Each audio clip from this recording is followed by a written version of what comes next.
tentang hibah dan wasiat juga. Kalau tadi Ustaz sudah bilang ya tentang wasiat dan satu lagi yang bukan warisannya. Itu kan ada hukum, ada jelas ketentuannya. Ini saya tanyakan soal hibah ini karena kita udah tren banyak di Indonesia, suatu keluarga itu sebelum dia meninggal harta-hartanya udah dibagi-bagikan atau dihibahkan. Itu tuh umumnya itu sama rata buat anak-anaknya. Ya, bagaimana ini hibah ini ada hukumnya enggak? Karena nanti waktu setelah meninggal itu warisannya udah nggak ada lagi. Dan juga hibah ini juga tertulis. Jadi belum dia meninggal, harta udah dihibahkan, dibagi rata seluruh anak-anaknya. Sedangkan waktu sudah meninggal, dia orang tinggal melaksanakan itu surat hibahnya aja. Sedangkan ketentuannya dari warisan itu ada kan? Nah, jadi bagaimana ini anunya? Apa bolehkah kita begitu?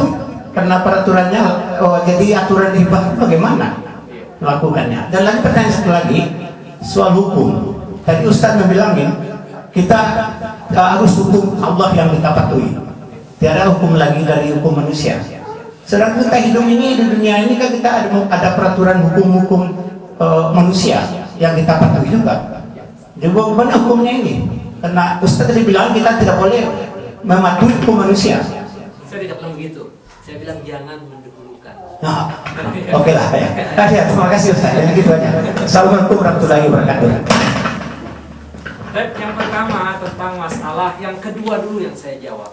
Bahwasanya saya bahwasanya saya tidak bilang bahwasannya tidak perlu mematuhi hukum-hukum dunia, tidak perlu menuruti hukum-hukum adat.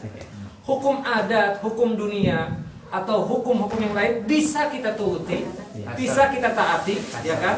Selama tidak bertentangan dengan hukum Al-Quran dan Sunnah. Kayak misalnya, ya kan, hukum adat, kalau misalnya kawinan, ya kan, makan nasi kuning, ya kan, terlarang dalam Islam, kan terlarang. Pokoknya kalau misalnya kawinan ada nasi kuning aja, terlarang dalam Islam, kan tidak terlarang, boleh halal kalau nasi kuning. Ya kan? Sama misalnya aturan pemerintahan, trafik, lalu lintas, nggak ada di dalam Islam Al-Quran. Cuma dibilangnya apa? Ya kan? Ati Allah wa ati Rasul wa ulil amri minkum. Taati Allah, taati Rasul dan ulil amri minkum. Ya kan? Salah satunya masalah lalu lintas misalnya.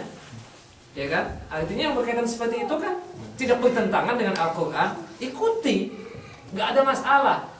Kayak misalnya bertentangan dengan Al-Quran, penghalalan khamar dihalalkan di nightclub, ya kan? Itu bertentangan kan dengan hukum Islam. Kita nggak boleh taat.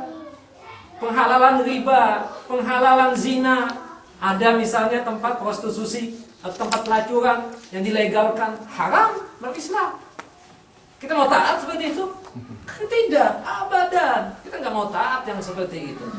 Nah, itu yang dimaksudkan. Artinya hukum ada, hukum yang dibuat oleh manusia boleh kita taat selama apa?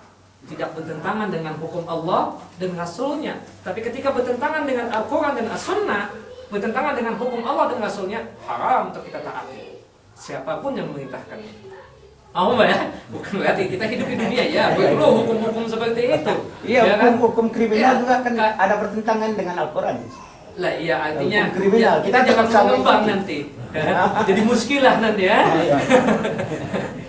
Oke. Yang kedua masalah hibah. Tadi kan jelas hibah, wasiat dan waris. Hibah kapan? Ketika kapan? Ketika masih hidup. Ketika masih hidup ini dia lihat anak-anaknya pada muskilah nanti kalau ditinggalkan begitu saja. Akhirnya dia hibahkan.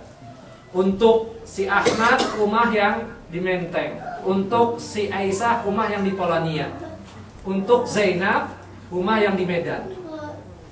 Dia mengasihkan hak dia ketika hidup, artinya masih hidup, dia bolehkan. Sama halnya misalnya orang lain yang dia kasihkan. Oh, untuk rumah yang di Greneker untuk Pak Ustadz misalnya, halal selama yang mengasihkan hibah tersebut kita katakan apa? Berakal, gak majnun, gak gila ini. Yang kedua, balik, ya kan? Karena anak kecil kalau menghibahkan sesuatu itu gak berlaku. hukumnya. Kayak misalnya kasus kejadian ada di Jakarta, kalau nggak salah tahun yang lalu itu, mengambil duit bapaknya sekitar 10.000 dolar US yang dia belanjakan di supermarket. Belinya cuma mainan-mainan kecil yang diajak oleh satpam, ya kan? Itu nggak halal, dia dengan pahamnya mengertinya harganya seperti itu tidak berlaku. Itu harus dikembalikan duitnya bapaknya tersebut. Karena tasarrufnya, muamalahnya anak kecil, ya kan, yang belum balik, ya kan, dalam Islam tersebut tidak terjalankan sampai dia tersebut memiliki rushd. Rushd itu kebalikan dan juga mengetahui, oh ini benar apa enggaknya. Nah, selama kita katakan hibah tersebut ketika dia masih hidup, ya, tertuang, artinya dia sudah mengatakan kepada anak-anak, tapi hal yang ini bisa berjalannya, ya kan, itu sudah menjadi hak kalian semuanya. Tapi sudah saya wanti-wanti, ya kan, ini terjadinya ketika saya hidup ini. Nah, pelaksanaannya dia bilang ya nanti setelah bapak meninggal dan seterusnya. Nah, disitulah kita hibah itu kalau kita mengasihkan kepada orang lain, Waalaikumsalam, kita kalau mengasihkan hibah kepada orang lain kita ambil lagi, itu seperti anjing yang menjilat liurnya, kata Nabi SAW. Haram, tidak boleh. Kecuali orang tua.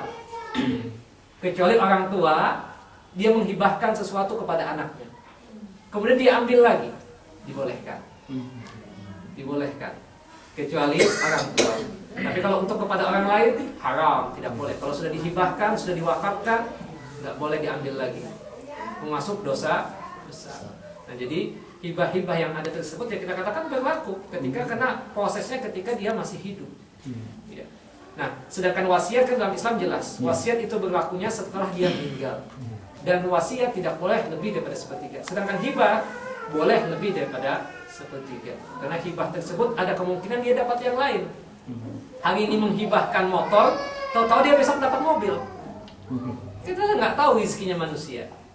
Artinya hibah itu dikembalikan oleh Allah Subhanahu wa taala kepada diri kita yang memiliki harta tersebut. Tapi ingat, untuk kepada anak-anak kita, ya kan, laki dan perempuan dalam masalah hibah tersebut artinya harus bersikap adil. Tapi untuk waris ada perbedaan khusus, ya kan? Laki dapat 1, perempuan dapat berapa? Setengah, ya, setengah. Laki dapat 2, perempuan dapat 1. Kenapa kok bisa begitu? Kok laki dapat lebih besar, lebih banyak dalam masalah waris? Karena laki-laki tersebut punya tanggung jawab. Punya tanggung jawab untuk mengasihkan nafkah kepada anak dan istrinya. Pak Ustadz, dia tidak kawin, salah sendiri, kenapa nggak kawin? Kan kewajibannya kawin. Kalau misalnya punya syahwat, punya apa istilahnya nafkah lahiriah dan batiniyah, ya kawin. Laki-laki dapat 2 bagian, sedangkan perempuan, ya kan, itu ditanggung oleh siapa? Suaminya. Ya kan, artinya ibu-ibu mungkin yang ada di sini kerja untuk membantu suaminya, yaitu izinnya suami kepada sang istri atau kepada anak-anak yang perempuan misalnya, atau istrinya, izinnya atas kepada istrinya. Tapi dalam masalah kewajiban tetap seorang suami punya kewajiban untuk mengasihkan nafkah kepada istrinya. Tetap seorang ayah, ya kan, itu punya kewajiban untuk mengasihkan nafkah kepada anak-anaknya. Sedangkan istri, ya kan, kita katakan itu punya beban mendidik anak-anaknya. Mendidik anak-anaknya. Tapi masalahnya, di mana hukumnya kalau seorang istri bekerja, seorang perempuan bekerja? Halal kalau seandainya ada batasan-batasan. Tapi bukan kewajiban. Kewajiban yang kerja tersebut adalah suami. Yang punya kewajiban untuk mencari ma'isyah, mata pencaharian, adalah laki-laki, bukan perempuan. Paham ya? Ini yang berkaitan dengan masalah tadi. Silakan. Silakan. Assalamualaikum warahmatullahi wabarakatuh. Pertanyaan saya Ustaz, masalah wasiat. Iya. Kita udah berwasiat seandainya saya mati. Iya. Nah, ini keyakinan saksi 2 orang. Iya. Ntar kita boleh rombak nggak wasiat itu? Sebelum meninggal. Nah, sebelum meninggal. Iya. Oke. Kita berwasiat hari ini. Kita berwasiat hari ini. Kita artinya melihat kondisi wasiat itu, tahu-tahu setelah seminggu ada problem dengan wasiat yang kita buat tersebut. Entah mungkin, ya kan, ada sesuatu yang sifatnya melanggar hukum Allah atau mungkin sesuatu yang lainnya. Artinya ketika kita membuat wasiat tersebut betul-betul dalam akal pikiran kita tersebut dalam keadaan yang sehat, tidak ada problem, dalam artian dia mampu untuk bertanggung jawab dengan wasiat yang dia lakukan tersebut. Karena kalau sudah terjalankan itu tidak mungkin untuk dibatalkan, kecuali kalau seandainya dia punya hak dalam artian ada sesuatu yang dilanggar. Wasiat itu lebih condong kepada pribadi. Artinya kan wasiat itu terlaksana ketika dia sudah meninggal. Ketika dia belum meninggal, berarti dia boleh untuk membatalkannya. Dia boleh untuk membatalkannya, hatta di notaris sekalipun. Karena dia belum meninggal dunia. Tapi kalau wakaf, nggak boleh. Karena wakaf tersebut lebih condong kepada hal yang berkaitan dengan umat.